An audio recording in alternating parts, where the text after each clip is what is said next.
এগুলো আমরা আমাদের ধর্মীয় গণ্ডি থেকে আমাদের ওলামায়ে কেরামের সাথে পরামর্শ করেই, যেটা ইসলামের শরীয়তে নাজায়েজ কোনো বিষয় নয়, যেটা দেশপ্রেম, এটা ইসলামেরই একটা অংশ, দেশপ্রেম ইমানের দাবি। সুতরাং সেই জিনিসটা আমরা প্রকাশ করার জন্য আসছি। সেখানে আমাদের উপস্থিতি, আমাদের ছাত্র সমাজের উপস্থিতি এটাই জানান দেয় যে আমরা নতুন একটি বাংলাদেশের স্বপ্ন দেখছি, যে নতুন বাংলাদেশে ধর্ম বর্ণ নির্বিশেষে সবাই আমরা কাঁধে কাঁধ মিলিয়ে আমাদের বাংলাদেশকে এগিয়ে নিয়ে দিতে চাই। এবং এই শহীদ মিনারে দেখেছি সবসময় শুধু গান বাজনাই হতো, কিন্তু এবার কিন্তু আমরা দেখেছি শহীদ মিনারে কিন্তু সঙ্গীত মানে আমরা দেখেছি আপনাদের যে নজরুল, আপনাদের তাকবীরের আওয়াজ, তারপরে হচ্ছে আপনাদের গজল সবকিছু ছিল। আসলে এত বছর পরে আসলে এটা কি উচিত, মানে এটা আপনি কি মনে করেন শহীদ মিনারে এটা সবকিছু হচ্ছে কিন্তু আগে পারতেন না, এটা নিয়ে আসলে কি বলবেন? না, আমাদের উপস্থিতিটা মূলত এই জন্যই, কারণ আমরা এই জায়গাগুলোতে যদি না আসি তাহলে তাকবীরের বদলে গান হবে। আমরা আসছি বিধায় হয়তো যাদের গান পছন্দ তারা গানও করছে, আবার তাকবীরের আওয়াজও হচ্ছে।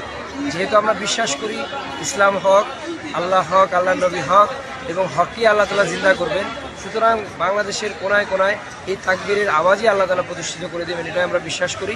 বাকি আমরা অন্যান্য মতের উপর আমরা শ্রদ্ধাশীল।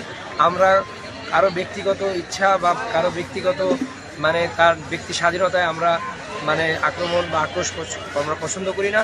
আমরা আমাদের জায়গা থেকে আমাদের যে বিশ্বাস, আমাদের যে নৈতিকতা, আমাদের যে তরিকা, আল্লাহর হুকুম এবং হযরত মুহাম্মদ সাল্লাল্লাহু আলাইহি ওয়াসাল্লামের তরিকার মধ্যেই শান্তি এবং কামিয়াবি আমরা বিশ্বাস করি।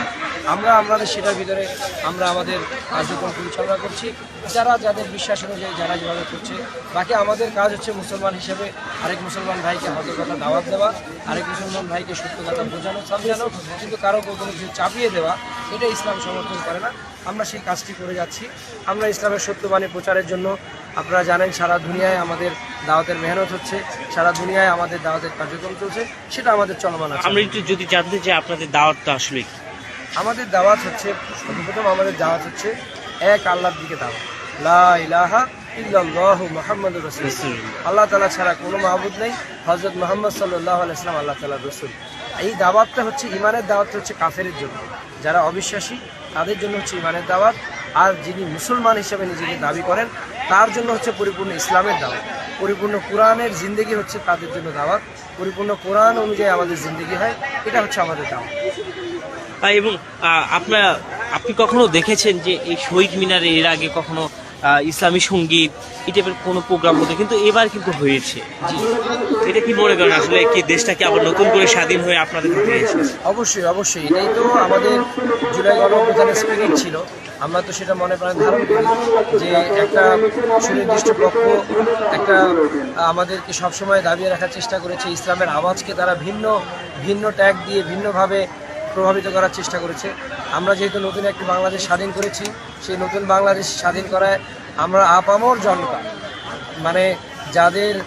যারা হয়তো ইসলাম সেভাবে প্র্যাকটিস করে না, যারা প্র্যাকটিস করে, সবার এখানে একটা সংস্কৃতি, সবার অংশগ্রহণ ছিল। এবং এর মাধ্যমে আমরা নতুন বাংলাদেশের স্বপ্ন দেখি, যেখানে আমাদের ইসলাম পালনের ক্ষেত্রে কোনো বাধা থাকবে না, ইসলাম পালনের ক্ষেত্রে কোনো প্রতিবন্ধকতা থাকবে না, এবং ইসলামের নামে কোনো ধরনের অরাজকতা, কোনো ধরনের বিশৃঙ্খলা, সেটাও আমরা হতে দিব। আমি একটু জানতে চাচ্ছি, আগে হুজুরকে দেখলে জিএমবি কিংবা অনেক কিছু বলতো, এবং হুজুরদের দেখলে একটু কুলুতে, এখন কি মনে হচ্ছে যে এখন চলাফেরা করছেন, এখন আপনাদের কেমন চলছেন, এবং এখন কি আপনারা স্বাধীনভাবে চলতে পারছেন কিনা? না, আলহামদুলিল্লাহ, এখন তো আমাদের স্বাধীনভাবেই চলছি।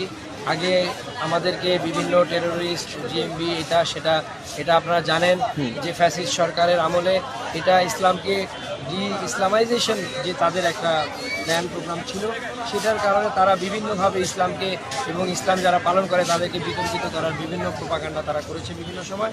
তো সেটা তো আমরা সেটার কারণেই তো আল্লাহ তাআলার পক্ষ থেকে আল্লাহ তাআলা আমাদেরকে নতুন একটি স্বাধীন বাংলাদেশ দিয়েছে। সেইটা ধরে রাখার জন্য আমরা আমাদের দাওয়াতি মেহনত, আমাদের আমল, আমাদের আল্লাহর কাছে রোনাজারি আমরা চালিয়ে যাচ্ছি। কারণ 98% মুসলমানের বাংলাদেশ। আমরা বিশ্বাস করি 98% মুসলমান তারা যদি ইসলাম পালন করা শুরু করে দেয়, আমাদের আলাদা করে তো অন্য কিছু বলা লাগবে না, ইসলাম এমনি কায়েম হয়ে যাবে, তাই না? আমাদের কথা হচ্ছে আমাদের ভাইদেরকে ইসলামের সৌন্দর্য বোঝানো। সবাই মুসলমান, সবাই আল্লাহকে বিশ্বাস করে, আল্লাহ নবীকে বিশ্বাস করে, তাদেরকে পরিপূর্ণ ইসলামের উপর নিয়ে আসা। এটা যারা আমরা ইসলাম পালন করছি, এটা যদি আমরা করতে পারি তাহলে আমাদের জন্য যথেষ্ট। কারোর উপর জোর জবরদস্তি করা, কাউকে প্রেশার ক্রিয়েট করা, এটা আসলে আল্লাহ নবী সাল্লাল্লাহু আলাইহি ওয়াসাল্লামের সিরাত না, হ্যাঁ, কেউ যদি আমাদের মোকাবেলায় আসে, কেউ যদি আমাদের উপর অন্যায়ভাবে কোনো কিছু চাপিয়ে দিতে আসে, তাহলে আমরা প্রতিরোধ গড়ে তুলব, যেভাবে আমরা জুলাই গণঅভ্যুত্থানে প্রতিরোধ গড়ে তুলে আমরা ফ্যাসিস্ট সরকারের কবর রচনা করেছি। এবং আমরা দেখেছি এখনো কিন্তু তারা কিন্তু আপনাদের প্রতি ইন্ডিয়াতে বসে কিন্তু আপনাদের উপর করছেন এবং আপনাদেরকে নিয়ে এখনো কিন্তু সেভাবে গবেষণা করছেন যে কবে দেশে আসবে, আবার কবে আবার হামলা করবে। এইটা নিয়ে কি বলবেন? এইটা কি আপনারা কতটুকু জোরদার? এটা তো আমরা সারা বাংলাদেশ আমরা সবাই সজাগ আছি যে যেই ফ্যাসিস্ট দোসর সরকারের যারা দোসর ছিল তারা এখনও বাংলাদেশে রয়ে গেছে। সবাই তো আর দেশ থেকে পালিয়ে যায়নি, তাদের নির্দিষ্ট স্থানীয় জায়গা থেকে হয়তো তারা পালিয়ে গেছে, কিন্তু তাদের দোসররা এখনও এদেশে রয়ে গেছে অনেকে, যাদের ভিতরে অনেকের আমরা মানসিক পরিবর্তনও লক্ষ্য করেছি, যারা তাদের ভুলটা বুঝতে পেরেছে বা তারা চাচ্ছে যে হ্যাঁ নতুন বাংলাদেশে তারাও আমাদের সাথে সম্পৃক্ত করতে যাচ্ছে, আমরা সেই জায়গাও আমরা কাজ করছি। বাকি তারপরেও কিছু বীজ রয়ে গেছে যারা চাচ্ছে যে আবার সেই ফ্যাসিস্ট দোসর সরকারকে আবার পুনরায় এই বাংলার জমিনে তারা আবার তাদের ক্ষমতায় নিয়ে আসার পায়তারা করছে এবং এই ব্যাপারে সারা বিশ্বে বিভিন্ন ধরনের চক্রান্ত হচ্ছে। সেই চক্রান্ত রুখে দেওয়ার জন্য আমরা সচেতন ছাত্র সমাজ আমরা সবসময় সজাগ আছি, আমরা ইনশাল্লাহ সবসময় সেটাকে রুখে দেওয়ার জন্য আমরা প্রস্তুত আছি। অনেক নেতা গ্রেপ্তার হয়েছে, কিন্তু মেইন যে তার ফ্যামিলির নেতাগুলি মন্ত্রী রয়েছেন তাদের কিন্তু ফ্যামিলি একজন নেতা গ্রেপ্তার হয় না। আসলে এটা নিয়ে আপনার কি বলবেন?